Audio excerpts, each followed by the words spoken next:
जोरदार तालियों के साथ डॉक्टर कुमार विश्वास का आप स्वागत कीजिए।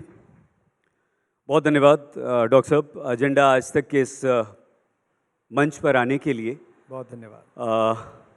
आपकी उपस्थिति गरिमामय है।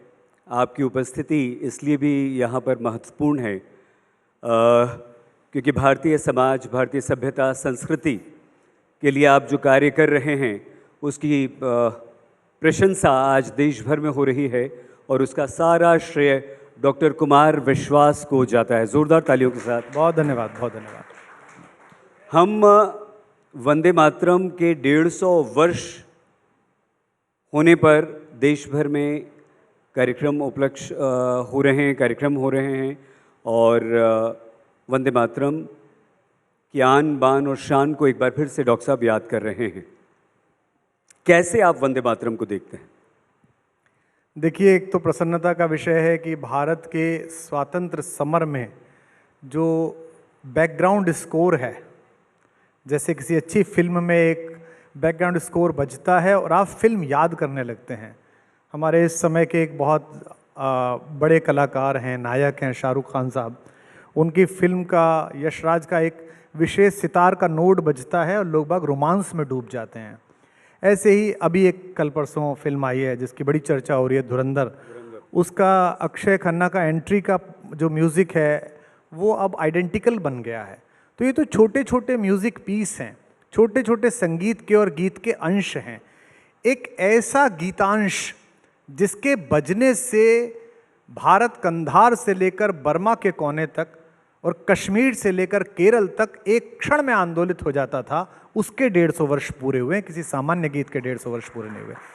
तो ये आनंद का विषय भी है, लेकिन दुख का विषय इस बात का है कि जो गीत भारत की स्वतंत्रता का बैकड्रॉप था, उसका बैकग्राउंड स्कोर था, उसका म्यूजिक था जिससे भारत आंदोलित होता था, आज उस पर विवाद हो रहा है अपनी अपनी पॉलिटिकल कॉन्स्टिट्यूएंसीज एड्रेस करने के लिए।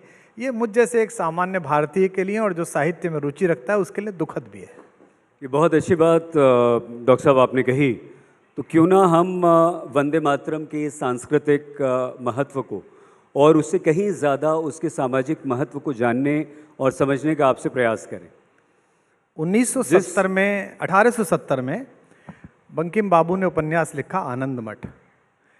आनंद मठ भारत की उस विद्रोह चेतना का प्रकटीकरण था जिसे अंग्रेज किसी भी भाषा में आने नहीं दे रहे थे। बहुत सारी परेशानियां थी। बंकिम बाबू खुद सरकारी नौकरी में थे, छोटी मोटी नौकरी नहीं थी, अच्छी नौकरी थी जिसमें उनका काम था। वहाँ उन्होंने एक सन्यासी आंदोलन बताया। जो लोग आज ये कह रहे हैं कि ये एक जाति विशेष का, धर्म विशेष का आंदोलन गीत था, वो गलत हैं, क्योंकि इसमें भवानी के साथ साथ मुराद भी इसमें संघर्ष में शामिल है। इसमें मसीह शाह भी संघर्ष में शामिल है, मुसलमान भी शामिल है इसमें। पूरे आज़ादी के आंदोलन में, चाहे वो 1907 का लाहौर का युवा अधिवेशन हो, चाहे वो 1908 का तमिलनाडु के तूतीकोरन में मजदूर आंदोलन हो, चाहे लोकमान्य तिलक की गिरफ्तारी के खिलाफ प्रदर्शन हो, हर जगह वंदे मातरम बजता रहा। एक छोटा सा प्रश्न मेरा मित्रों से है, जो मित्र इसके चारों तरफ राजनीति बुनने की कोशिश कर रहे हैं, कि जब परतंत्र भारत में किसी धर्म के व्यक्ति ने भारत माता की इस वंदना का विरोध नहीं किया, तो स्वतंत्र भारत में इसका विरोध करके आप क्या करना चाहते हैं, क्या पाना चाहते हैं? हमारे यहाँ अभी एक अखबार समूह के मेरे एक मित्र हैं, काफ़ी बड़ा समूह है, उनकी बिटिया की शादी हुई तो हम सब लोग गए थे। तो उसमें काफ़ी फिल्म स्टार थे, बड़ी बड़ी सेलिब्रिटीज़ थीं और उस दिन परिवार के लोगों का नृत्य था। आजकल कोरियोग्राफर आता है ना, वो सबको सिखाता है। हमारी भी बिटिया की शादी हुई तो हमको भी सिखाया उसने कि ऐसे नाचिए, ऐसे नाचिए, इधर खड़े होइए, समधी साहब इधर से आएंगे। अब ठीक है, बच्चों का कौतूहल है। तो उसमें वो परिवार के जो तीनों ओनर थे, तीनों भाई, वो नाचे। तो मुझे लगा कि किसी फिल्म पे नाचेंगे, क्योंकि उन्होंने भी काफ़ी फिल्म प्रोड्यूस की हैं, इतना बड़ा अखबार है उनका, बड़े और बाकी व्यवसाय हैं। वो नाचे एक बुंदेली गीत पर, पूछ रहे अम्मा से बब्बा कहाँ गए तम्बाकू का डिब्बा, ऐसा कुछ गाना था। और सामने बैठे हुए जावेद साहब बैठे हुए थे, आमिर खान साहब बैठे हुए थे, मैं बैठा हुआ था, और वो नए जो हमारे कुछ स्टार हैं कार्तिक वगैरह वो बैठे हुए थे, और सब जबरदस्त खुश हुए, सबने तालियां बजाई। क्यों? क्योंकि वो अपनी जड़ों को याद कर रहे थे। उन्होंने कहा ये हमारे पिताजी का फेवरेट सॉन्ग था, इसलिए हम इस पे डांस कर रहे हैं। तो हमारे पिताओं का एक फेवरेट सॉन्ग था, हम उस पर लड़ रहे हैं। कितने मूर्ख हैं हम सदन में उसके ऊपर एक संघर्ष कर रहे हैं, एक विचार कर रहे हैं कि होना चाहिए कि नहीं होना चाहिए। हमको तो उसके 150 साल होने पर जैसे वो गाया जाता था और अंग्रेजों का रक्तचाप बढ़ जाता था। एक व्यक्ति अपने एक उत्तरीय को लपेटे हुए, एक यज्ञोपवीत को लपेटे हुए, मूछ पर ताव देकर, एक छोटा किशोर 16 वर्ष का किशोर पीठ पर कोड़े खा रहा है और कह रहा है वंदे मातरम, और लोग उस चंद्रशेखर को देखकर तालियां बजा रहे हैं, कह रहे हैं साथ में वंदे मातरम। तो आज तो होना यह चाहिए था कि गली गली चौराहे चौराहे हर पार्टी को, हर धर्म को, हर जाति को वंदे मातरम गुंजाना चाहिए था। कहा 150 साल हो गए, यही हमारा योग्य था, यही करना था। इसको समय के इस फेर को जो नहीं समझेगा वो सामाजिक रूप से और राजनीतिक रूप से दोनों प्रकार से और अप्रासंगिक होगा। बहुत महत्वपूर्ण बात डॉक्टर कुमार विश्वास ने यहाँ पर कही, और साथ ही साथ एक कटाक्ष राजनीतिक दलों पर भी आपने किया, लेकिन हम बिल्कुल नहीं कर रहा। मैं आजकल जिस भाव में हूँ उसमें मैंने कटाक्ष तो छोड़ दिया, परायों पर भी अपनों भी, दोनों पर छोड़ दिया मैंने। तो मैं कटाक्ष नहीं कर रहा, मैं केवल एक सलाह दे रहा हूँ। ये राम कथा का असर है। और हम इसके सांस्कृतिक महत्व को आज के बच्चों को अगर डॉक्टर साहब समझाना चाहें तो हमें लगता है कि आपकी सरल भाषा, आपके समझाने का वो अंदाज़, और एक साहित्यकार होने के नाते आप बच्चों तक और इसकी महत्ता को कैसे बताएंगे? देखिए, जो वितंडा इसके खिलाफ खड़ा किया गया वो सबसे पहली बार वितंडा कब हुआ, यह आप लोगों को जानना चाहिए। जिन्ना के मन में ये थॉट आया कि एक अलग देश लूं, और बकौल जॉन एलिया जो मेरा महबूब शायर है, जॉन साहब पाकिस्तान चले गए लेकिन कहते थे कि अलीगढ़ के लौंडों की शरारत है ये ऐसा पाकिस्तान के बारे में कहते थे। जॉन साहब कभी जब दूसरे तीसरे तल पर होते थे और कोई कहता था जॉन साहब पाकिस्तान चले आए, बोले काहे का पाकिस्तान, अलीगढ़ के कुछ लौंडों ने शरारत करी, मुल्क बन गया। तो जिन्ना ने कुछ ऐसे प्रतीकों पर प्रहार किया जिससे एक अस्मिता मुस्लिम राष्ट्र की प्रासंगिक हो सके। उसमें उन्होंने कहा कि ये हिंदू देवताओं की प्रशंसा का गीत है, जिसे लेकर आज भी कुछ लोग, उसी वैचारिकी के लोग ये प्रवचन कर रहे हैं। मुझे लगता है वो उनको शायद पढ़ाई लिखाई में कमी है। हमारे बांग्ला भाषी उसी परिवार से मित्र बैठे हुए हैं, वहाँ कहीं भी किसी हिंदू देवता की प्रशंसा नहीं है सईद भाई। उन्होंने ये कहा है कि हे माता भूमि, हे पृथ्वी, हे मादरे वतन, मैं तेरी प्रशंसा करता हूँ, मैं तेरी वंदना करता हूँ, और तू क्या है? तू ही लक्ष्मी है। त्वम ही दुर्गा दश प्रहरण धारणी, कमला कमल दल विहारिणी। तू ही लक्ष्मी है, तू ही सरस्वती है, तू ही भगवती है, सब कुछ तू है। अब चूंकि जब लिखा गया था तब यही धर्म प्रासंगिक था, यही विचार प्रासंगिक था। बंकिम बाबू ये थोड़ी लिख सकते थे तू ही सेंटा क्लॉज है, मैं तेरी प्रशंसा करता हूं। सेंटा क्लॉज था ही नहीं भाई। तो बंकिम बाबू ने दुर्गा लिखा, बंकिम बाबू ने कमला लिखा, और ये किसके प्रतीक हैं? वो ये कहते थे इस भारत भूमि से, हे माता अगर विज्ञान चाहिए, ज्ञान चाहिए तो तू देगी, सरस्वती है तू। हे माता अगर मुझे धन चाहिएगा तो लक्ष्मी है, तू देगी। हे माता अगर मुझे शक्ति चाहिएगी तो दुर्गा है, तो दश प्रहरण धारणी, मैं तुझी से शक्ति लूंगा, तो शक्ति, धन, बुद्धि, विद्या सब माँ तुझे देगी। और ये बंकिम बाबू के प्रति कृतज्ञ सम्मान के साथ मैं ये बात कहना चाहता हूँ, कोई नई बात बंकिम बाबू ने नहीं कही थी। ये भारतीय आर्य मनीषा में वेद मंत्र से आई है। माता भूमि पुत्रो अहम पृथिव्या, यह भूमि मेरी माँ है और मैं इसका बेटा हूँ। ये प्राचीन परंपरा से आई है, उसी का गुणानुवाद उन्होंने बांग्ला भाषा में कर दिया। तो इसको मानने में कहाँ समस्या है, मुझे समझ में नहीं आती। अब चूंकि देखिए, बहुत छोटी सी दो बातें कह रहा हूँ। राजनीति समाज को चलाती है। कांग्रेस का शासन आ जाता है तो मैं देखता हूं कि हर जगह एक नया विमर्श चालू होता है हिंदू मुस्लिम एकता के नाम पर, जो होनी चाहिए। गंगा जमुनी सभ्यता, जैसे गंगा हमारे पास थी, जमुना बगदाद से आई थी, भाई वो भी यहीं पैदा हुई थी, वो भी यहीं से निकली है, ऐसे ही यमुनोत्री से निकले हैं। अभी एक नया विमर्श पैदा हो रहा है, राजनीति के कारण दूसरा विमर्श पैदा हो रहा है कि नहीं पूरा गीत लागू होगा। राजनीति लोक मन का चालन करती है, इसलिए ये प्रसंग निकल के आया है। तो इस पर जो भी विरोध कर रहे हैं उनको ये समझना पड़ेगा कि 75 साल बाद देश अपनी अस्मिता को पुनर्पहचान दिलाने के लिए प्रतिबद्ध है। अब आप क्या होता है, जब आप शुरू में गांव से निकल के आते हैं, आप भी आए थे, तो छोटी सी नौकरी थी, तो आप जिस गांव से आए थे उसका आपको बहुत ध्यान नहीं था और गांव को भी आपका बहुत ध्यान नहीं था। फिर आप थोड़े लोकप्रिय हुए, गांव के लड़कों को आप दिखने लगे कि अपने गांव का है, अपने इंदौर का भैया वो शहीद भैया वो, तो आप इंदौर के पत्रकारिता के लिए उत्सुक बच्चों के लिए एक मॉडल बन गए। अब आप एक सुपर पत्रकार बन गए जो ए ग्रेडेड पत्रकार हैं, तो उनके लिए और मॉडल बन गए। आप वहाँ के विश्वविद्यालयों में जो पाठ्यक्रम पढ़ाया जा रहा है पत्रकारिता का, उसमें गेस्ट लेक्चर देने के लिए जाते हैं, आपको सुना जाता है। तो भारत सबसे पहले 47 में तो 1000 साल की गुलामी के अपने चिन्ह धो रहा था, खड़ा हो रहा था, हैजा था, मुफलिसी थी, छोटी छोटी बीमारियां थीं, विश्व हमारी तरफ देखता नहीं था। फिर बेटे शक्तिशाली हुए, हर क्षेत्र में शक्तिशाली हुए, विज्ञान में शक्तिशाली हुए, धन में शक्तिशाली हुए। इंग्लैंड चले जाइए, रानी से चौथा बंगला हिंदुस्तान के बेटे का है।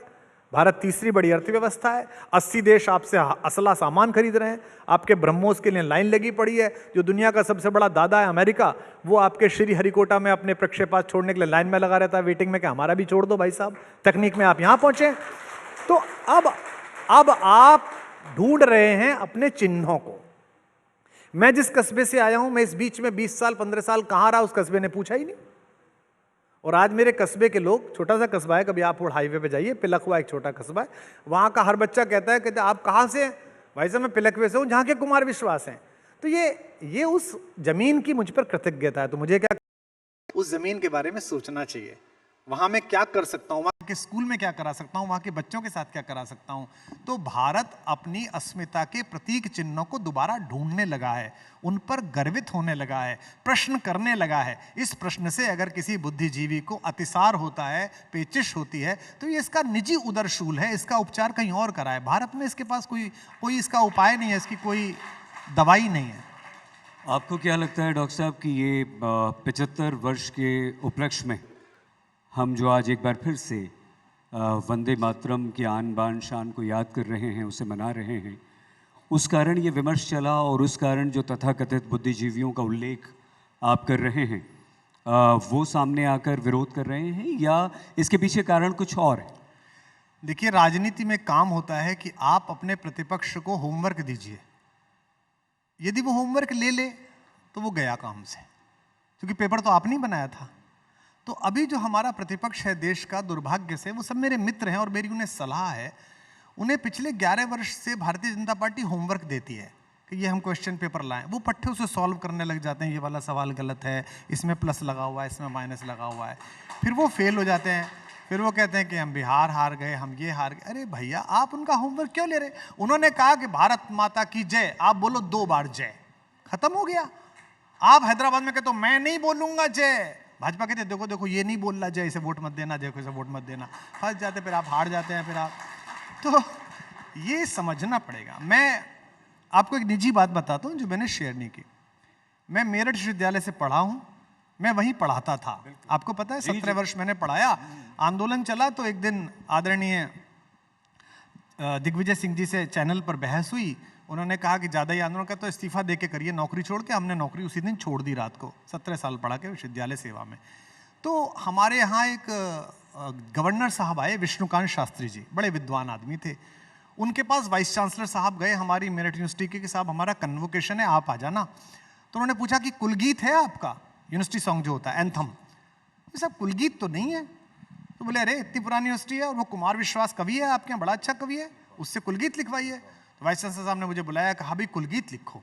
तो मैंने कुलगीत लिख दिया। तो बच्चों के लिए मैं कुलगीत क्या लिखूंगा? अगर मैं छात्रों के अध्यापकों के रिलेशन के कुलगीत लिखते समय द्रोणाचार्य और अर्जुन का प्रयोग ना करूं तो क्या कुलगीत है? अगर मैं दुनिया के सबसे बड़े शिक्षक योगेश्वर भगवान श्री कृष्ण और सबसे बड़े शिष्य अर्जुन का उल्लेख ना करूं तो क्या कुलगीत है? अगर मैं वहां हनुमान जी का उल्लेख ना करूं जो ज्ञानीनाम अग्रगण्य है तो क्या कुलगीत है? तो मैंने एक गीत लिख दिया, मेरे आंगन में जगे बुद्ध ईसा नानक और महावीर। उसमें ईसा भी थे, उसमें नानक भी हैं, उसमें महावीर भी हैं। वो लग गया कुलगीत। उन्होंने कहा बहुत सुंदर गीत है, और मैंने उसका 1 रुपया भी नहीं लिया, क्योंकि मेरा विश्वविद्यालय है, मैं उसमें पढ़ा रहा हूँ, वहीं पढ़ा हूँ, तो मैं कैसे पैसे ले लूँगा। बहुत सुंदर कुलगीत, उसकी धुन बन गई, मैंने धुन भी बना दी, संगीत भी बना के फ्री दे दिया, वो सारे कॉलेजेस में चला गया। अब केंद्र में आदरणीय मनमोहन सिंह जी की सरकार थी, जो धर्मनिरपेक्षता की बड़ी झंडा बरदार थी, और राज्य में आदरणीय मुलायम सिंह जी की सरकार थी, जो भी बड़े धर्मनिरपेक्ष रहे हैं, बड़े नेताजी हमारे आदरणीय। उन्होंने वहाँ की ईसी में, एग्जीक्यूटिव काउंसिल में एक वकील साहब रख दिए, कमाल फारूकी साहब, आप जानते होंगे, पहले आते थे। जी। हम भी जानते हैं, हमारे भी मित्र हैं, वो हमें तब तक नहीं जानते थे। तो ईसी में, एग्जीक्यूटिव काउंसिल में प्रस्ताव गया कि ये कुलगीत पास होगा। पहले ही चला जाता है प्रस्ताव, वो पढ़ के आया, बोले भाई ये पास नहीं होगा। बोले क्या? बोले हिंदू गीत है। Can you believe? उन्होंने कहा हिंदू गीत है। क्यों? बोले इसमें अर्जुन है, इसमें कृष्ण है, इसमें द्रोणाचार्य है, और वो कुलगीत हटा लिया गया वहां से। अभी नहीं, अभी नहीं है कुलगीत वो। अरे मेरा नहीं तो कितने ईसी में कितने मेंबर होते हैं डॉक्टर साहब? भाई जो भी मेंबर थे, बनाए किसने थे? सरकार ने। सब डरे रहे कि भैया गवर्नर पे बात पहुंच जाएगी, भैया मुख्यमंत्री बात पहुंच जाएगी, हटा दिया गया। अभी सरकार अनुकूल, जिस दिन उसको पता चल जाएगी, बोले वही वाला लगाओ। तो ये वही सारे वितंडे हैं कि जो सरकारें आती हैं। नहीं तो अब फिर से वो आया नहीं इस दूसरी सरकार में भी? नहीं, फिर मैंने प्रयास नहीं करा, कोई मेरे से कहने नहीं आया। यूनिवर्सिटी ने भी प्रयास नहीं करा? यूनिवर्सिटी ने प्रयास नहीं किया। तो मैं आपसे जो कहना चाह रहा हूँ, वो ये कहना चाह रहा हूँ कि क्या मैं कोई गीत किसी विश्वविद्यालय के लिए छात्रों को उत्प्रेरित करता हुआ ऐसा लिख सकता हूँ इस देश में? जहाँ मैं क्या लिखूंगा? मैं यही तो लिखूंगा कि जैसे भगवान कृष्ण ने अपने शिष्य अर्जुन को पढ़ाया, हे आचार्यों आप कृष्ण बनकर पढ़ाओ, हे बच्चों आप अर्जुन बनकर पढ़ो, आरुणि बनकर पढ़ो, जैसे धौम्य के शिष्य आरुणि थे। तो बंकिम बाबू के पास कैरेक्टर क्या था? बंकिम बाबू के पास कैरेक्टर था लक्ष्मी, बंकिम बाबू के पास कैरेक्टर था दुर्गा, बंकिम बाबू के पास सरस्वती। अब बंकिम बाबू से कहो आपने इसमें जॉन थॉमस नहीं डाला, इसमें थॉमस डालो आप। वो भी तो भाई ईसा मसीह के भी तो शिष्य थे लास्ट सपर में, उनको डालो इसमें, पीटर डालो इसके अंदर। तो पीटर तो डलेगा नहीं। बहुत बहुत सुंदर डॉक्टर साहब। और मैंने आपसे शुरू में ही कहा था कि आप क्यों हमारे लिए आज महत्वपूर्ण हैं, और आपने पूरा बंकिम बाबू की शान में इतनी अच्छी अच्छी बातें कही। 5वीं पीढ़ी बंकिम चंद्र चट्टोपाध्याय, छोटी सी बात और मैं कह दूं, उनको हम बुला लें। देखिए सब लोग और इसे लाखों करोड़ों लोग सुनते हैं, एजेंडा आज तक, भारत का विमर्श बदलने वाला एक बड़ा आयोजन है। 1952 में मेरे मित्रों एक फिल्म बनी थी इस देश में, जागृति, आपको स्मरण होगी जागृति। उसमें बंगाल के एक संगीतकार हेमंत कुमार ने संगीत दिया था। उसमें मोहम्मद रफ़ी साहब, जो एक मुसलमान थे, मुकम्मल ईमान आदमी थे, बड़े भारत की विभूति हैं, उन्होंने उसमें गीत गाए थे, है ना। उसमें मध्य प्रदेश के बड़नगर के कवि प्रदीप जी ने गीत लिखे थे और खुद भी गीत गाए थे। अमी भट्टाचार्य ने एक्टिंग की थी और गाना था आओ बच्चों तुम्हें दिखाएं झांकी, सब बोल रहे झांकी हिंदुस्तान की, इस मिट्टी को नमन करो ये मिट्टी है बलिदान, ये सबने सुना है गाना। 1952 में इस देश का बच्चा बच्चा उस गाने को गा रहा था, जिसमें कवि कह रहा है यह देखो यह राज मराठा, यहाँ शिवाजी डोला था, मुगलों की ताकत को उसने तलवारों पर तोला था, हर पर्वत पर आग लगी थी, हर पत्थर एक शोला था, बोली हर हर महादेव की, बच्चा बच्चा बोला था, वीर शिवाजी ने रखी थी मान हमारे। अब किसी को प्रॉब्लम नहीं है कि साहब इसमें औरंगजेब के खिलाफ क्यों है, इसमें मुगल क्यों है, किसी ने खड़े होकर नहीं कहा। और किस लोगों ने काम किया? हीरोइन कौन थी जागृति की? मुमताज। और रतन कुमार जो बच्चा बना था वहां पर, जो छोटा बच्चा बना है रतन, उसका मूल नाम है सैयद नजीर। और वही लड़का 1956 में पाकिस्तान चला गया तो उसने एक फिल्म दूसरी बनाई वहां, बेदिल, और उसमें गाना बनाया, उसी ने गाना बनाया। ऐसी फिल्म की कॉपी बनाई, एक कच्ची कॉपी जैसे बनाते हैं वो, 3rd क्लास कॉपी, ऐसी कॉपी बनाई, आओ बच्चों तुम्हें सैर कराएं हम सब पाकिस्तान की, और इस मुल्क के लिए बाजी लग गई लाखों जान की, ये सब बनाया था उन्होंने। तो ये समझ लीजिए रतन कुमार अगर पाकिस्तान की तरफ देखेगा तो ऐसे ही गाने बनाएगा। किसी को समस्या नहीं हुई। पद्मावत के समय में ये समस्या हो गई थी जिसमें हम बोले थे, बहुत कम लोग बोले थे, उस समय भी हमारे को काफ़ी गालियां पड़ी थी। एजेंडा के बाद भी पड़ेंगी, उनका स्वागत है, हमारा स्वास्थ्य अच्छा रहता है उससे। पद्मावत के समय भी यही हुआ था। यह देखो यह राजपुताना नाज इसे तलवारों पर। किसकी प्रशंसा चल रही है साहब? राजपुताना की, किसी प्रदेश की नहीं चल रही, भारतीय अस्मिता की चल रही है। फरजाना से आए हुए एक लुटेरे के वंशज के खिलाफ खड़े हुए भारतीय शौर्य को परिभाषित किया जा रहा है। पूरा भारत झुक गया, लेकिन मेवाड़ का वो सूर्य, उसने कहा जमीन पे सोऊंगा, घास की रोटी खाऊंगा, लेकिन इस दिल्ली के आगे नहीं झुकूंगा। ये जो कब्जा करके हमारे देश पर बैठा हुआ है, इसके आगे नहीं झुकूंगा। इसमें क्या समस्या है? यह देखो, यह राजपुताना नाज, इसे तलवारों पर इसने सारा जीवन ढाला, बरछी तीर कृपाणों पर, यह प्रताप का वतन पला है, आजादी के नारों पर कूद पड़ी थी यहाँ हजारों पद्मिनियां अंगारों पर, यहाँ लगा दी बहनों ने भी बाजी अपनी जान। किसी को समस्या नहीं हुई साहब। आज समस्या है कि बंबई में बैठा हुआ एक आदमी वोटों की तुष्टीकरण के लिए उस गलीज औरंगजेब को अलैहिस्सलाम कहता है कि वे औरंगजेब साहब हमारे, उनकी मदद। अरे भाई, वो ठीक है, हिंदुस्तान में हो गए, ठीक है, हो गया। इन सब प्रतीक चिन्हों को धो पहुंच के शोकेश में क्या लगाना है, ये नया भारत तय करेगा। आप जब नए घर में जाते हैं, आप घर में नया इंटीरियर कराते हैं, तो आप घर में जितना सामान रखा होता है देखते हैं कि कौन सा है कौन सा नहीं है, टूटा फूटा है, गल गया है, गलीचे कोई फेंक गया था, बाहर फेंका जाएगा। हमारे घर का है, हमारे परदादा का फोटो है, हमारी 10 पीढ़ियों पुराना फोटो है, हमारे कुल देवता का फोटो है, आदर से रखेंगे, अगरबत्ती दिखाएंगे, वंदे मातरम हमारे एक कुल देवता का, हमारे एक कुल ऋषि का, बंकिम चंद्र का लिखा हुआ आजादी का महामंत्र है। इसे देश गाएगा, सरकारें आए या जाएं, किसी को विरोध करना हो कोई फर्क नहीं पड़ेगा। डॉक्टर साहब, निवेदन ये है कि कुछ क्षण आप हमारे साथ और रहें। हालांकि जब आप बोलते हैं तो देखिए समय का अंदाज़ा नहीं होता, और मैं बहुत सम्मान के साथ, आप बैठिए, नहीं आप बैठिए, बहुत सम्मान के साथ बंकिम चंद्र चट्टोपाध्याय जी की 5वीं पीढ़ी के 2 मेहमानों को आमंत्रित करना चाहता हूं। प्लीज़ आप आइए, जयदीप जी और सजल जी, प्लीज़ आइए। और ये उस परिवार का हिस्सा रहे हैं जिस पर आज जिन बंकिम चंद्र चट्टोपाध्याय जी के बनाए हुए राष्ट्रगीत पर आज हम गर्व करते हैं और उसे गाते हैं। विराजिए, पधारिए, दोनों पधारिए। सजल जी, हम एकदम अलग हटकर आपसे बात करना चाहते हैं। जब कभी भी वंदे मातरम की बात होती थी, आपके घर में वंदे मातरम को लेकर किस तरह की बात होती थी? आप दोनों थोड़ा थोड़ा इसके बारे में बताएं, फिर आगे बात करें। सबसे पहले मेरा सम्मानीय अतिथियों जितने हैं सबको मैं प्रणाम करता हूं, और पहले क्षमा मांगता हूं। मेरा हिंदी बहुत अच्छा है, थोड़ा क्षमा कर दीजिएगा हमको। तो आपकी हिंदी बहुत अच्छी है, बोलिए। Thank you. वंदे मातरम लेके एक बात है, थोड़ा घटना हुए थे उस समय, जब जिस समय लिखे थे बंकिम जी ने, मेरा दादाजी, उस समय जब लिखे थे तो उनका जो बड़ा बेटी थे उसका नाम थे शरत कुमारी देवी। तो लिख के उनको दिखाया, तो देखा, फेंक दिया देख के। तो बंकिम बाबू ने बोला कि तू फेंक दे इसको। हाँ पिताजी, आपने क्या लिखा, ये कोई नहीं सुनेगा, आपका बदनाम हो जाएगा, ये फालतू है, छोड़िए। तो बंकिम बाबू ने उसको, उसकी बहुत मानती थी उसको, बड़ा बेटी को, तो उनको बुलाया सामने।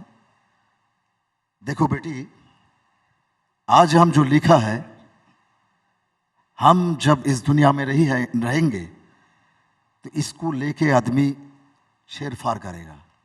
ये मैंने क्या लिखा है, इसको रखने दो। तो बड़ा बेटी बोलते कि इसको मत रखो, तो बंकिम बाबू ने बोला कि इसको रखने दो, हम जब नहीं रहेंगे इसको आदमी सोचेंगे, हमारा देश तो सोचेगा ही, दुनिया सोचेंगे हम क्या लिख के गया है। बहुत सुंदर। देखिए, आज आपने ऐसी बात बताई जो कहीं लिखी नहीं है, जो कहीं गूगल पर हमें नहीं मिलेगी, रिसर्च करने पर नहीं मिलेगी, और इसीलिए आज हमने आप दोनों को यहाँ बुलाया है। जयदीप जी, माइक लीजिए प्लीज। क्या बात होती थी बंकिम चंद्र जी के बारे में घर में, और जब आप छोटे से बड़े हुए तो आपने उनके बारे में क्या क्या सुना? हमारा बचपन में ऐसा पिता माता जी कहता है, जो आपको जो हार्ट बीट होता है, ढप ढप करके जो सुनता है, ये सोचेगा मातृवंदना का मंत्र, वंदे मातरम, वंदे मातरम, वंदे मातरम। देश के बड़ा कोई नहीं होता है, देश हमारा अस्तित्व का एक नाम है। और ये देश स्वाधीन हुआ वंदे मातरम मंत्र के। अब एक बार सोचिए, जिसको फांसी हो जा रहा है 1 मिनट का अंदर, उसका मुख में कोई दुखों का बात नहीं है, वो हाथ मुठा करके बोलता है वंदे मातरम। हम सोचता है ये मंत्र के अंदर 1000 सूर्य का शक्ति है, जिसका हम बोलता है एक परम शक्ति, आध्यात्मिक शक्ति, इसको हमारा जो स्वाधीनता संग्रामी का बल प्रदान करता है। और वो हमारा जे गीता, उसको साथ वो वंदे मातरम एक साथ उच्चारित करता है। और आपको मालूम है, जब कोई विप्लवी शपथ वाक्य लेता है, तब वो बुक का अंदर से खून निकलकर, वो खून देके जो अंगीकार पत्र होता है उसमें वो साइन करता है, हस्ताक्षर में लिखता है अपना नाम, उसका नीच में लिखता है वंदे मातरम। तो ऐसा हमारा ऐतिह्य परंपरा है। हम सोचता है माता सबसे ऊपर है, और बंकिम चंद्र हम लोग को ये सिखाना देशो मातृका हमारा धर्म है, हमारा ऐतिह्य है, ये हमारा भविष्य का दिशा है। मैं एक बात बोलना चाहता हूँ, इनका जो दादाजी थे, मतलब बंकिम बाबू का बड़ा भाई, इनका जो दादाजी थे, और मेरा जो दादाजी थे वो बंकिम बाबू का ऊपर वाला, जो हम बांग्ला में मेजो कहता है। 4 भाई थे बंकिम बाबू। तो इसका जो दादाजी थे, इन्होंने बंकिम बाबू का शादी दिए थे, और मेरा जो दादाजी थे उन्होंने बंकिम बाबू को बंकिम बाबू बनाया। हम संजीव चंद्र चट्टोपाध्याय के फैमिली से आए हैं। मेरा जो बड़ा भाई, उनका नाम है श्यामाचरण चट्टोपाध्याय, बंकिम चंद्र का बड़ा भाई, जो हमारा भाई सजल अभी बोला। और एक हम संयोजन करना चाहता हो, हम प्रथम ही माफी चाह लेता है, ये हिंदी हमारा वो अच्छा नहीं आता। अरे बहुत अच्छा है साहब, सब समझ रहे हैं, हाँ या नहीं? Thank you. सब समझ रहे हैं। हम आप दोनों से और बात करेंगे। मैं डॉक्टर साहब को इस चर्चा में शामिल करना चाहता हूँ। डॉक्टर साहब, डॉक्टर कुमार विश्वास, दोस्तों, आप जानते हैं कि मल्टी टैलेंटेड व्यक्ति हैं, बहु प्रतिभा मुखी संपन्न व्यक्तित्व। कवि सम्मेलन हो, मुशायरा हो, हमारा देश भारत के छोटे सा गांव कस्बा हो, दुनिया के बड़े बड़े शहर हों, कहीं कोई साहित्यिक महफिल हो, आयोजन हो, डॉक्टर कुमार विश्वास को उसी आदर सम्मान और उसी ऊंचे कद के साथ वहाँ पर बुलाया जाता है। साहित्य, आप मुशायरे भी पढ़ते हैं, उनकी सदारत भी करते हैं, कवि सम्मेलनों की शान हैं आप, और आप रामकथा भी करते हैं। साहित्य में वंदे मातरम की भूमिका आप कहाँ देखते हैं? देखिए, वंदे मातरम शब्द क्या है? वंदे मातरम है कि माँ, मैं तुझे सलाम करता हूँ, मैं प्रार्थना करता हूँ। और मैं अक्सर एक बात कहता हूँ, और मैंने अपने कुछ दोस्तों से मुशायरों में कह दिया, माइक से कह दिया है, बहुत पहले से, वो वीडियो भी बहुत वायरल हुए, कि भाई आपको तो वंदे मातरम कहने में हैदराबाद वाले हमारे जो वकील साहब दोस्त हैं, कोई प्रॉब्लम होनी ही नहीं चाहिए। समझ रहे हैं आप लोग? क्योंकि आप तो 5 बार अपना माथा इस मादरे वतन पर रखते हैं और कहते हैं, माँ ये सिर है तेरे चरणों में है। मैं हिंदू हूँ, पृथ्वी छोड़ूंगा एक दिन, तो मैं एक लोटे में समाकर हरिद्वार में प्रवाहित कर दिया जाऊँगा। आप इस्लाम पे ईमान लाते हैं सईद भाई, आप हश्र के दिन तक किसी माँ के आंचल में, इसकी गोद में, इसकी बाहों में इंतज़ार करेंगे, माँ आपको ज़्यादा संभालेगी। तो आपको ज़्यादा जोर से कहना है, मेरे को तो फिर भी धीमे से कहना है, मैं समुद्र में चला जाऊँगा। आपको तो यही रहना है। तो बाद में ये पूछेगी कि बेटा जब मेरा वक्त आया तो तू जय कहने से भी कतरा था, उस समय तो तू भारत माता की जय में भी तेरी प्रॉब्लम थी। तो साहित्य का मतलब क्या है? साहित्य सहितस्य भाव है, जो सबका भाव है वह भाव है। 47 से पहले इस देश में वंदे मातरम ने वो प्राणवायु फैलाई है, वो प्राणवायु पैदा की है जो बड़े बड़े ग्रंथ नहीं कर पाए। आनंद मठ का एक गीत है वंदे मातरम, और जिस चेतना के साथ हमारी माता ने, लताबाई ने गाया उसको, और उसी चेतना को नई जनरेशन के लिए रहमान साहब ने तैयार करा। बताइए कहाँ जनरेशन्स में फ़र्क पड़ा? दोनों तरफ जनरेशन्स जाग रही हैं। ये बड़ा दुर्भाग्यपूर्ण है कि एक पक्ष में कुछ लोग हैं, बहुत नहीं कुछ लोग हैं। आप किसी आम इंसान से पूछिए, नीचे जाके, बाहर जाके पूछिए, वो कहेगा पता नहीं किस बात पर प्रलाप चल रहा है, पता नहीं किस बात पे बवाल चल रहा है। हम चाहे मुशायरों में गए, चाहे हम हिंद कवि सम्मेलनों में गए, चाहे अपने अपने राम और अपने अपने श्याम के मंच पर गए, मूल धारणा देश है। सुनते हैं कि एक बार नेहरू जी किसी देश में, जापान में गए थे, ऐसा कोई किस्सा है। उसकी वैलिडिटी क्या है मुझे पता नहीं, पर मैंने कहीं किसी से किसी कार्यक्रम में सुना। तो वहाँ किसी छोटे बच्चे से उन्होंने पूछा, नेहरू जी ने, कि तुम स्वयं से ज़्यादा किसे प्रेम करते हो? तो उस बच्चे ने कहा बुद्ध को। माँ से ज़्यादा किसे प्रेम करते हो? बुद्ध को। पिता से ज़्यादा किसे प्रेम करते हो? बुद्ध को। नेहरू जी ने कहा कि कल्पना करो बुद्ध एक सेना लेकर तुम्हारे देश पर आक्रमण कर दे तो तुम क्या करोगे? तो 6 साल के छोटे बच्चे ने कहा कि मैं तलवार उठाकर बुद्ध का सामना करूंगा। समस्या ये है कि वंदे मातरम ये कह रहा है कि माता तुम ही मेरे लिए लक्ष्मी हो, यानी कि लक्ष्मी बाद में, पहले तुम हो। माता तुम ही मेरे लिए सरस्वती हो, कमला कमल दल तुम ही हो। सरस्वती जी हाँ आप हैं, ठीक है। यह जिस दिन आ जाएगा कि मैं अपने धर्म के प्रतीकों, अपने देवी देवताओं, अपनी पवित्र पुस्तक से पहले इस देश को मानूंगा, उस दिन देश में शांति आ जाएगी। और जब तक आप ये कहते रहेंगे नहीं साहब मेरा मजहब पहले है, मेरी किताब पहले है, तो भाई साहब झगड़ा तो यहाँ भी होगा और फजीता वहाँ भी होगा, जहाँ ज़्यादा संख्या में, हर जगह फजीता होगा आपका। आपको ये मानना पड़ेगा कि इस हॉल में बैठे हुए लोग, करोड़ों लोग, अगर किसी दिन देश ये कहता है, ये मैंने पहले कह दिया तो विवाद हो गया था, एक बार फिर कर लेते हैं विवाद, क्या दिक्कत है? ये किसी दिन देश मुझसे ये कहे मैं सनातनी हूं जन्म से, जिसमें मेरा कोई प्रारब्ध नहीं है, माता पिता के संस्कार के कारण ब्राह्मण हूं, वेद शास्त्र भी पढ़ता हूं, बोलता भी हूं, एक दिन भारत मुझे बुलाकर कहे, सरकार बुला के कहे, व्यवस्था बुला के कहे, देश की पुकार बुलाकर कहे कि कुमार विश्वास अब अगले जीवन भर ये छोड़ना पड़ेगा सब कुछ और देश के लिए ऐसा हो जाना पड़ेगा, ये रामचरितमानस पीछे रखनी पड़ेगी, संविधान आगे रखना पड़ेगा, इस गीता को पीछे रख, संविधान को आगे रख। तो मैं लड़ूंगा? मैं कहूंगा बिल्कुल संविधान को आगे रखो। अब यही बात किसी और से कहवाइए कि आप इस किताब को पीछे रखिए, संविधान को नहीं साहब पहले तो, और ये कैसे होगा? किसी ने मुझसे कहा ये व्यर्थ का सवाल है, आप कह सकते हैं। किसी ने कहा ये मूर्खतापूर्ण सवाल है, हम चुने ही क्यों देश और धर्म में से? चुनने का मौका आता है। आज मैं बता रहा हूं, नाम नहीं लूंगा, सब जानते हैं। गढ़वाल के एक ब्राह्मणों के परिवार के लड़के ने आईपीएस कर ली, जिनका अपना काली मंदिर है, जो बड़ी धोती के ब्राह्मण हैं, कर्मकांडी ब्राह्मण हैं, उनके लड़के ने आईपीएस कर ली और भारतीय गोपनीय सेवाएं ज्वाइन कर ली। भारत ने उसे कहा कि भारत की रक्षा के लिए ये कोल्ड वार चल रहा है, पाकिस्तान चले जाओ, 6 साल वहां रहना है। भारत का वो लड़का इस्लाम के सारे कानून सीखकर सब कुछ कराकर विदेश चला गया। उसने नहीं कहा था धर्म मेरा पहले है, मैं काली की पूजा कैसे करूंगा, उसने नहीं कहा। आज कल तालियां बजा रहे हैं हम सब लोग धुरंधर के लिए, रणवीर सिंह की एक्टिंग देख के कि रणवीर सिंह चला गया, और लोग उसे मिला रहे हैं किसी उससे। हमको पता नहीं है कि आज की तिथि में भी और पहले भी हिंदुस्तान के बहुत सारे बच्चे अपने माँ बाप पत्नी सबको दांव पे लगाकर दूसरे देश में गए ताकि देश के हित सुरक्षित हों।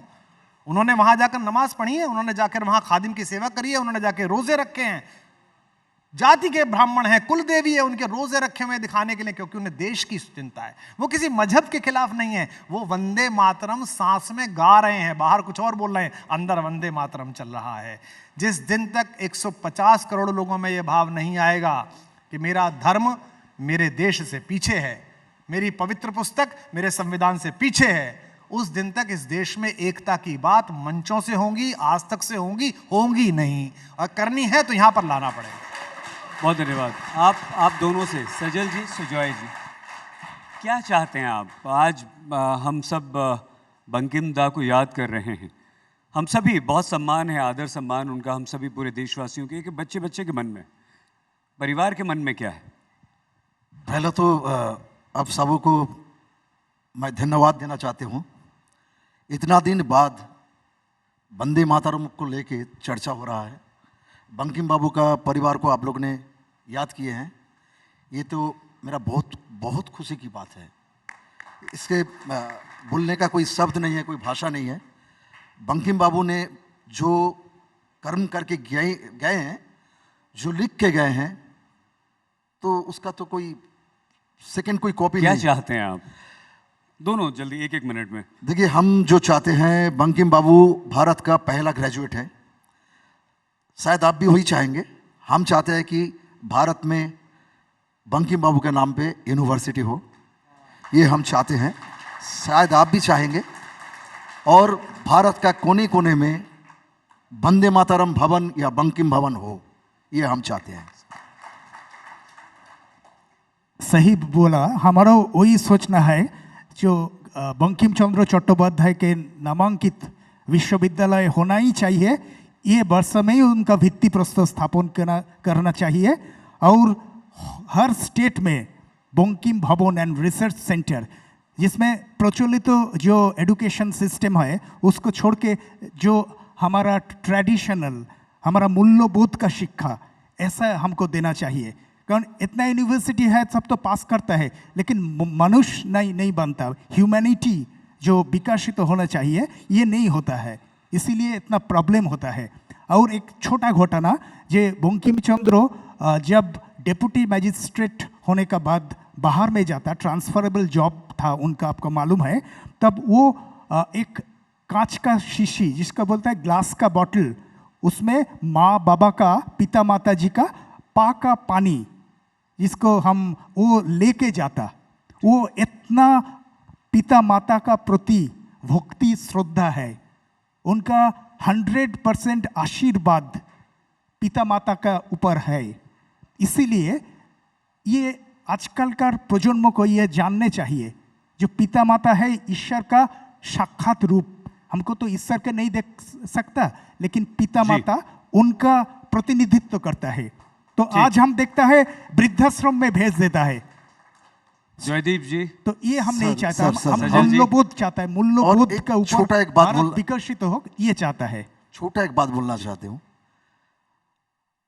आप लोग, आपका उम्र जितना है, इनका उम्र जितना है, अभी जितना उम्रदार आदमी यहाँ बैठे हैं, यहाँ तक बंकिम चंद्र चट्टोपाध्याय घुस गया है। इस सब ने जानते हैं बंकिम बाबू क्या है, जैसे ये वर्णना दिए हैं।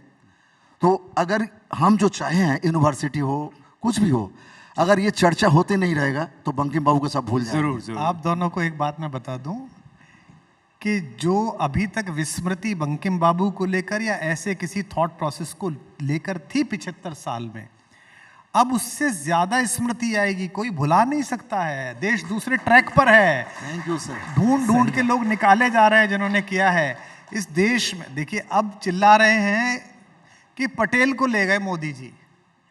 अरे आपके घर के बुजुर्ग थे, आपने उनका ध्यान ही नहीं दिया। आप अपने नाना जी में इतने लगे रहे कि आपने पटेल देखा ही नहीं, तो वो ले गए। अरे भाई। जयदीप जी, सजल जी, डॉक्टर कुमार विश्वास, बहुत धन्यवाद। जोरदार तालियों के साथ धन्यवाद कीजिए।